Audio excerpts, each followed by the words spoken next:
আকাশে ছোঁয়ার গল্প সাজায়, শূন্যে ওড়ার ছন্দে মেতে।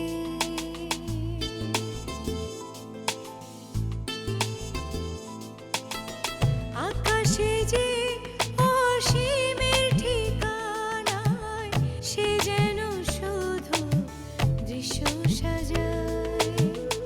যত ধাঁধায় হাত বাড়ালে বুঝি কেউ নেই, আকাশ ছোঁয়ার গল্প সাজায়, শূন্যে ওড়া ছন্দে মেতে।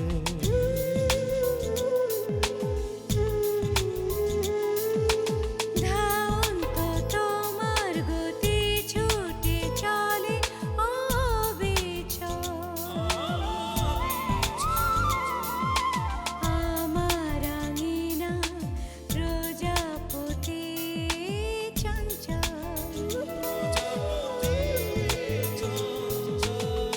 উড়ে উড়ে যাই কত অলি গলি অবিরত, যত কল্প ধাঁধায় মন বাড়ালে বুঝি কেউ নেই।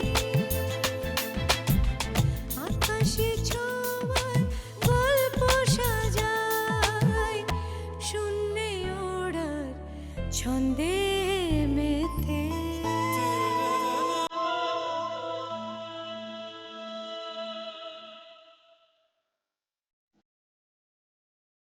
আর কিছু বলবেন? কেন, তোমার তাড়া আছে দীপা? আহ, না মানে দীপা, একটা কথা বলো তো, তোমার কেন মনে হয় যে পৃথিবীর সমস্ত দুঃখ কষ্ট শুধুমাত্র শুধুমাত্র তোমাকেই আঘাত করতে পছন্দ করে? আপনার এই কথার তোটা ঠিক বুঝে উঠতে পারলাম না। ঠিক আছে, বুঝি বুঝি। ধরো একটা অন্ধ লোক, তার দুটো পা আছে, অন্য আর সবার মতোই সে ওই দুটো পা দিয়ে হাঁটতো, চলতো, দৌড়ে বেড়াতো, খুব ভালো জীবনযাপন করত। হঠাৎই একদিন সে জানতে পারলো যে তার দুটো পায়ের মধ্যে একটি পা হচ্ছে নকল। ধরে নাও, ধরে নিতে বলছি তোমাকে, তখন কি করবে বলো তো দীপা লোকটা? সে অনেক কষ্ট পাবে।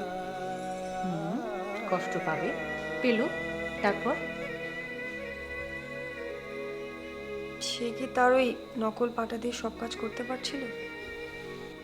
খুব ভালো রকম ভাবে, খুব ভালো করে, বাকিদের মতোই, কিংবা বাকিদের চাইতেও ভালো করে।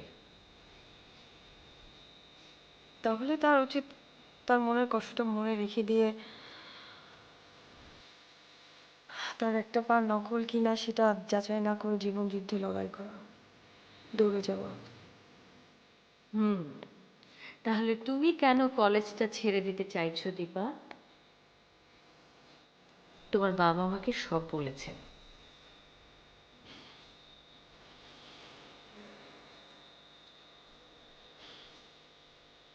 তাহলে আপনি আমার অতীত সম্পর্কে সবকিছু জেনে ফেলেছেন? আমার শুনে খুব খারাপ লেগেছে দীপা। কারো সহানুভূতি আমি চাই না। সহানুভূতির জন্য তো তোমাকে ডাকিনি।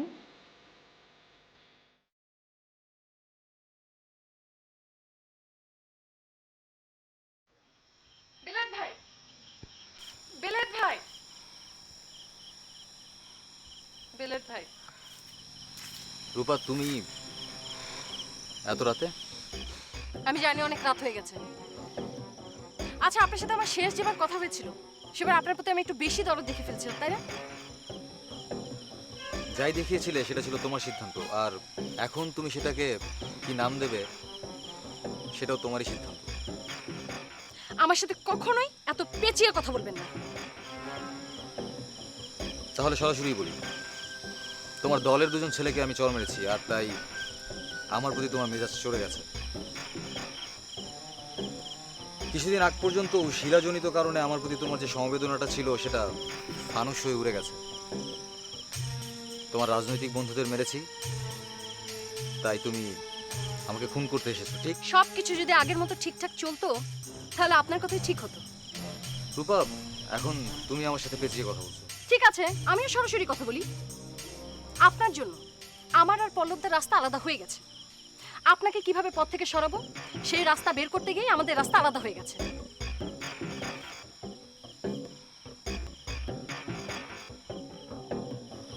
শুনে খুশি হলাম, কিন্তু ভাঙনের খবর শুনে হাততালি দেবার মতো লোক তো আমি না।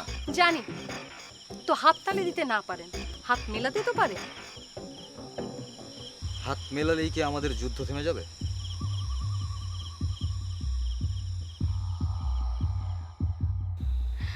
তুমি একটা খুব বড় রকমের ভুল সিদ্ধান্ত নিতে যাচ্ছ, সেটা যে নেওয়া উচিত হবে না, তাই বোঝানোর জন্য তোমাকে ডেকেছি। আপনি কি সফল হয়েছেন? সিদ্ধান্তটা তো তুমিই দিলে। তুমি বলেছ যে লোকটা তার বুকের কষ্ট বুকে রেখে তার পাটা নকল কিনা সেটা না ভেবে সুন্দরভাবে জীবন যুদ্ধে অন্য সবার মতো দৌড়ানো উচিত। হ্যাঁ, আপনি যে উপমাটা দিয়েছিলেন তার জন্য ঠিক এই সিদ্ধান্তটাই কার্যকর হবে, কিন্তু আমার ক্ষেত্রেও যে সেই একই সিদ্ধান্ত কার্যকর হবে সেটাই বা আপনি নিশ্চিত হলেন কেমন করে? কেন এই উপমাটা কি তোমার ক্ষেত্রে খাটে না দীপা? আসলে আমার ক্ষেত্রে কোন উপমাটা এখানে খাটবে এটা হয়তো বা আমার থেকে ভালো আর কেউ বোঝে না। আমি শুনতে ইচ্ছুক দীপা। তাহলে আপনার মতো করেই বলি। ভাবুন, একটা লোক খুব সাধারণ জীবনযাপন করছিল, অনেক আনন্দে তার দিনগুলো কাটছিল, সব কিছুই ছিল তার। তো হঠাৎ একদিন সে জানতে পারলো তার শরীরের ভেতর দিয়ে যে রক্ত প্রবাহিত হচ্ছে তা কোনো একটা খারাপ উৎস থেকে আসছে।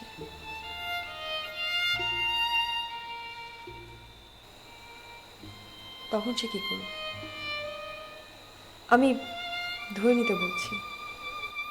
আসলে বড়দি, আপনি যে উপমাটা দিয়েছিলেন তাতে লোকটার একটা পা নকল ছিল, তার একটা অপশন ছিল, কিন্তু আমার ক্ষেত্রে উৎসটা বদলানো ছাড়া আর কোনো উপায় নেই।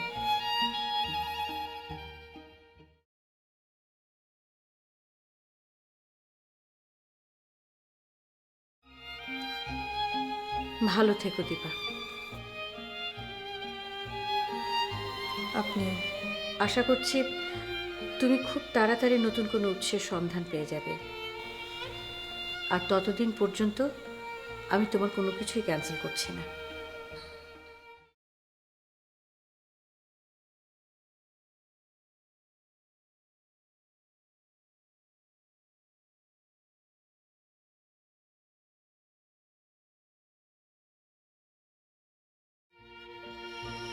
আর সেক্ষেত্রে যদি আমার কোনো লাভও হয়, তাতে আমার আগে জানতে হবে যে তুমি, আমি যে ধারার যে আদর্শের রাজনীতি করি সেই আদর্শকে তোমার ছাতা বানাতে পারো কিনা। আর এই ব্যাপারে কোনো কম্প্রোমাইজ নয়। প্রথম কথা, আদর্শগত কারণে নয়, প্রথমবারের মতো আমি ব্যক্তিগত লাভটা একেবারেই দেখছি না। বেলায়েত ভাই, আপনার এবং পল্লবদার মাঝে শিলার অতীতকে প্রকাশ করা নিয়ে যে চুক্তিটা হয়েছিল সেটাকে ভেঙে পল্লবদা আপনাকে ভাঙতে চায়। আমি কখনো কাউকে হুমকি দিইনি। তার মানে আমার জীবনের প্রথম দেয়া হুমকি পল্লব সিরিয়াসলি নিচ্ছে না? সে প্রস্তুত এবং শক্তিশালী, এবং আপনার আক্রমণ এবং আপনার হুমকিকে ঠেকিয়ে সে আপনার অস্ত্র দিয়ে আপনাকে সরিয়ে ফেলতে চায়। সেটা কি আপনি জানেন? সেক্ষেত্রে আমিও শক্তিশালী হব আর অস্ত্র খুঁজবো। অস্ত্র তো আপনার দিকে হাত বাড়িয়েই আছে। তোমার আগ্রহের জন্য ধন্যবাদ, আমি কৃতজ্ঞ। কিন্তু ওই যে বললাম, আমি যে ধারার যে আদর্শের রাজনীতি করি সেই আদর্শকে তোমার ছাতা বানাতে হবে, নইলে আমাদের এক হওয়া সম্ভব নয়। আর এই ব্যাপারে আমি কোনো কম্প্রোমাইজই করব না। আর সেজন্যই আপনাদের কখনো উন্নতি করা হলো না বেলায়েত ভাই। গত 50 বছর ধরে আপনাদের এই ব্যর্থতা আপনাদেরকে কম্প্রোমাইজ করে। কিভাবে মানুষকে একটু ক্ষমা করে একটু সাফল্য নেবেন সেটা কখনো শিখবেন না। ঠিক আছে, আপনার পথে আপনি চলুন, আমার পথে আমি চলবো, দুজন আলাদা আলাদা পথে চলবো। ভালো থাকবেন।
রিক্সা ডাকছে।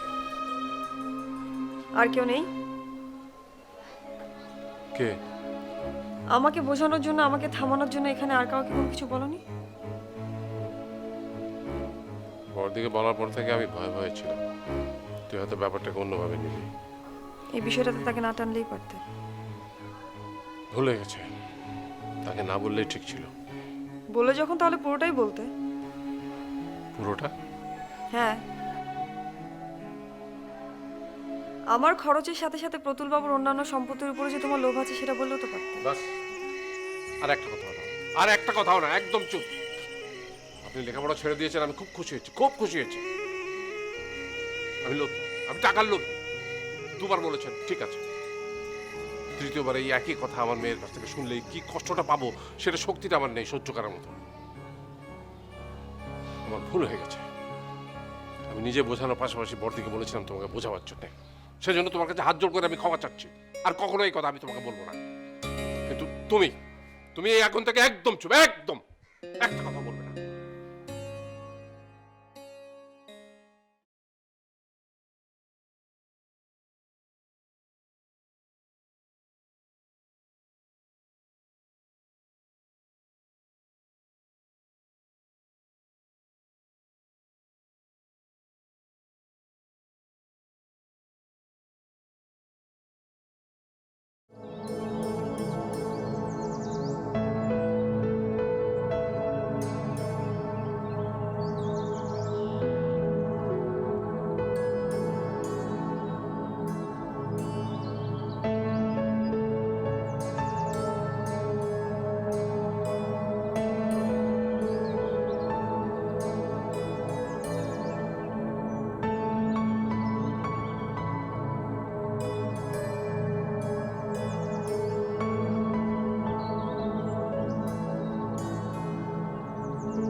আরে অমরবাবু যে, নমস্কার মাস্টার। নমস্কার। এই সময় আপনি এখানে? মানে ওই দীপা এসেছে একটু ওই কাপড় বদলাতে, মানে রঙিন জামাটা বদলে সাদাটা পরবে। দিব্যা কখন এলো? কিছুক্ষণ আগে আমি ওকে সঙ্গে করে নিয়ে এসেছি। আমি যতদূর জানি এ সময় তো ওর কলেজ বন্ধ থাকার কথা না? আগে তা বললো না, কিন্তু কিন্তু কি? হয়েছে কি ওই নেপাল শ্বশুর মানে প্রতুলবাবুর শরীর ভালো না শুনে আমি দেখা করতে গিয়েছিলাম খাল। ওখানে যাওয়ার পর উনি মারা যান। তারপর ওখানে আত্মীয় স্বজন বললো যে দীপা তার পুত্রবধূ হিসাবে শেষকৃত্যের সময় উপস্থিত থাকাটা খুব প্রয়োজন। উনার স্ত্রী? তিনি তো দুদিন আগে উন্মাদ আশ্রমে মারা গেছেন। তা বুঝলাম, কিন্তু প্রতুল বাবুর মারা যাওয়ার সাথে দীপার কলেজ থেকে চলে আসার আমি ঠিক বুঝতে পারছি না। ঝামেলা তো এখানেই বেঁধেছে। ঝামেলা? কিসের ঝামেলা? না মানে ও বাড়িতে যাওয়ার পরে প্রতুলবাবুর বেয়াই দীপার সামনে সবকিছু বলে দিয়েছেন। সবকিছু মানে? সবকিছু মানে ও প্রতুলবাবু টাকায় লেখাপড়া করছে, তারপরে এসি রায়ের স্কলারশিপের ব্যাপারে লোকে মিথ্যে কথা বলেছি, তারপর এসব কথা ওকে কিছুই জানায়নি, সেই জন্যে তাতে সমস্যা কি? ওনাকে লেখাপড়া ছেড়ে দিল। কি বলছেন? এই যে দীপা, এসব কি শুনছি? কি হলো, কথার উত্তর দিচ্ছ না কেন? দীপা, দীপা! দেখলেন দেখলেন মাস্টারমশাই আপনার সাথে কি ব্যবহারটা করলো।